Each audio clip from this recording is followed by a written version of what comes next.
ইন্নাহু কুরআনুল কারীম, এটা নিশ্চয়ই একটা কুরআনুল কারীম। আপনি বইয়ের উপরে দেখেছেন যে এটা কুরআন, এটা কুরআনুল মাজিদ, কুরআনুল কারীম। আপনি এটা বইয়ের ভিতরে শুধু বইয়ের উপরে দেখেছেন, আপনি জানেন এর নাম কোরআন, কিন্তু এই কোরআনের ভিতরে আপনাকে ঢুকতে হবে। যদি আপনি কোরআনের ভিতরে না ঢুকেন তাহলে সারা জীবনে এই কোরআন নাম জানলে কোনো লাভ হবে না। আপনি শুধু কোরআনের নাম জানেন, কোরআনের নাম জানলে কি হবে? আপনি জানেন ঈমান আনতে হবে, আপনি ঈমান হয়ে গেছেন। আপনি জানেন আমলে সলেহ করতে হবে, আপনি আমলে সলেহ করেন। কিন্তু আমলে সলেহ করা কি? ঈমান আনাটা কি? সত্য দাওয়াত দেওয়াটা কি? ধৈর্য ধারণ করা কি? যেমন এই বইয়ের নাম কোরআনুল কারীম, এর ভিতরে আপনি না ঢুকলে, এর ভিতরে আপনি না দেখলে, এটাকে না পড়লে যেমন আপনি বুঝবেন না, তেমনই ভাবে আপনি বলেছেন আশহাদু আল্লা ইলাহা ইল্লাল্লাহ ওয়া আশহাদু আন্না মুহাম্মাদুর রাসূলুল্লাহ। এই আশহাদু আন্না মুহাম্মাদুর রাসূলুল্লাহর ভিতরে আপনি যদি না ঢুকতে পারেন তাহলে এই ঈমান আনার কোনো প্রয়োজন নেই, এই ঈমানের কোনো দাম নেই। আপনি সাক্ষ্য দিচ্ছেন যে আল্লাহ ছাড়া কোনো ইলাহ নেই, এই সাক্ষ্যের কোনো দাম নেই। আপনি বলছেন আমলে সলেহ করতে হবে, শুধু আমলে সলেহ করেন, ভালো ভালো কাজ করেন, কিন্তু কাজগুলো কি এই বিষয় যদি আপনি না জানেন, এই কাজগুলোর ভিতরে যদি আপনি না ঢোকেন তাহলে আপনার আমলে সলেহ কোনো কাজে আসবে না। আসলে আমলে সলেহগুলোর ভিতর থেকে ক্ষতিগ্রস্ত মানুষগুলিকে আমরা যাচাই বাছাই করি। আল্লাহ রাব্বুল আলামিন বলছেন যে মানুষ ক্ষতির মধ্যে রয়েছে, কোন মানুষগুলি ক্ষতির মধ্যে রয়েছে এ ব্যাপারে আল্লাহ রাব্বুল আলামিন সুন্দর করে জানিয়ে দিয়েছেন। বিসমিল্লাহির রাহমানির রাহিম। ফাওয়াইলুল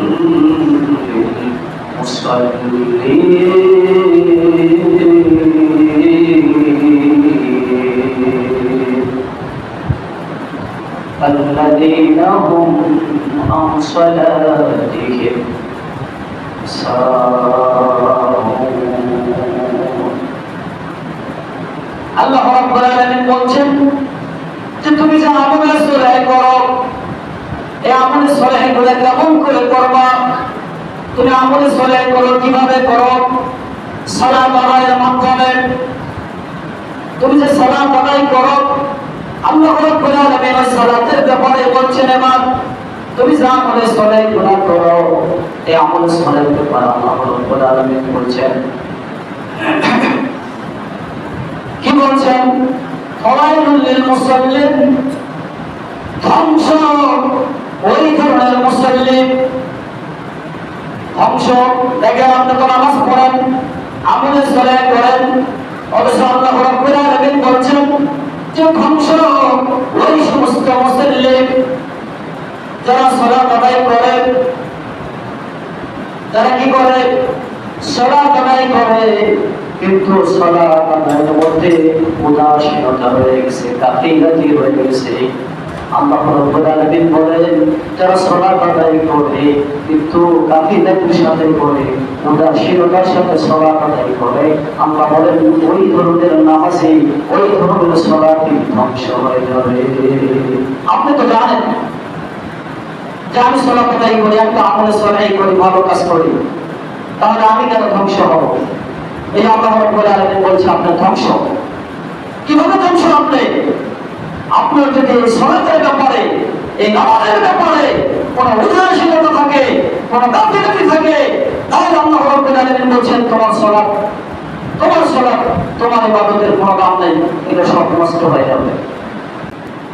সম্মানিত উপস্থিতি, আসুন সালাতের ব্যাপারে আমরা উদাসীনতা না করে আমরা এমন ভাবে সালাত আদায় করি, ওয়াক্ত মতো সালাত আদায় করি, সময় মতো সালাত আদায় করি। শুধু জুমার দিনে নয়, শুধু ঈদের দিনে নয়, শুধু বিবাহের দিনে নয়, শুধু আসলে নয়, শুধু জানাজার সালাতে নয়, আপনাকে এভাবে সালাত আদায় করতে হবে যেভাবে রাসূল সাল্লাল্লাহু আলাইহি ওয়াসাল্লাম আমাদের জন্য নির্দিষ্ট সালাতের ব্যবস্থা করে গেছেন, নির্দিষ্ট নিয়ম দিয়ে গেছেন। এই নিয়ম অনুযায়ী আপনাকে আমাদের সালাত আদায় করতে হবে। তাহলেই আমরা কেবলমাত্র আমল সলেহ তাদের ভিতরে পড়বো। এই নিয়ম নীতি, এই আদর্শ আপনি আমি যদি না মানি, তাহলে আমাদের দ্বারা ওয়াইলুল মুসাল্লিন হওয়া ছাড়া আর কোনো কিছু করা সম্ভব। এটা হচ্ছে সালাতে আপনার সালাত ঠিক আছে কিনা। যদি আপনার সালাত ঠিক থাকে, তাহলে আল্লাহ রাব্বুল আলামিন এবার প্রজেক্ট করবে আপনার যে আর যে হিসাবগুলি রয়েছে এগুলি এবার দেওয়ার জন্য প্রস্তুতি গ্রহণ করবেন। যদি আপনার সালাতের হিসাব গড়বড় হয়ে যায়, সালাতের হিসাব যদি আপনার ঠিক না থাকে, তাহলে আপনার আর অন্য কোনো হিসাব করার প্রয়োজন আল্লাহ মনে করেন না। এই জন্য আল্লাহ নবী বলছেন যে সর্বপ্রথম চারটি কাজের সাথে জড়িত থাকতে হবে। সে চারটির মধ্যে হচ্ছে আমলে সলেহ করা। আল্লাহ রাব্বুল আলামিন নিজেই বলছেন, যারা আমলে সলেহ করে তারা ক্ষতির মধ্যে নেই, আর যারা আমলে সলেহ করে না তারা বলে ক্ষতির মধ্যে রয়েছে। আল্লাহ রাব্বুল আলামিন আবার বলছেন যে আপনি আমলে সলেহ করেন, এই আমলে সলেহ কতটুকু করেন, কেমন করে করেন। আপনি তো আমলে সলেহ করেন, কিন্তু কেমন করে করেন? আপনি শুধু করেন আর আপনার পরিবার করে না, তাহলে আপনার এই আমল আল্লাহ রাব্বুল আলামিন গ্রহণ করবেন না। আপনাকে করতে